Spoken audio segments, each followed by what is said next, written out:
Hi అండి అందరికీ.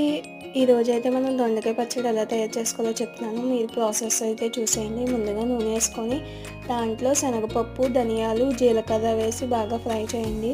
అవి మగ్గిన తర్వాత దాంట్లోనే దొండకాయ ముక్కలు, ఉప్పు వేసిన తర్వాత పచ్చిమిరపకాయలు, టమాటో కూడా మగ్గనిచ్చుకొని వంకాయలకి అయితే ఫోక్ స్పూన్తో బెజ్జాలు పెట్టుకొని దాన్ని కాల్చుకోవాలండి. కాల్చిన తర్వాత దానికి నూనె అప్లై చేయండి. ఒకసారి నూనె అప్లై చేసిన తర్వాత మనం కాల్చిన వంకాయల్ని పైన ఉన్న తొక్క అయితే తీసేయాలండి. తీసేసిన తర్వాత నేనైతే ఎండుమిరపకాయలు కూడా కాల్చుకున్నాను. ఇప్పుడు ముందుగా మనం వేపు పెట్టుకున్న ధనియాలు, జీలకర్ర అయితే మిక్సీ పెట్టుకోవాలండి. దాంట్లో వెల్లుల్లిపాయలు, చింతపండు యాడ్ చేసుకోవాలండి. తర్వాత మనం మగ్గబెట్టుకున్న కూరగాయలను కూడా యాడ్ చేసేసుకొని మిక్సీ పట్టుకొని దాంట్లో పోపు వేసుకుంటే అంతేనండి, మన వంకాయ దొండకాయ పచ్చడి అయితే రెడీ అయిపోతుంది. మీరు కూడా ట్రై ఎలా వచ్చిందో నాకు చెప్పండి. ఈ వీడియో మీకు నచ్చినట్లయితే మన ఛానల్ అయితే సబ్స్క్రైబ్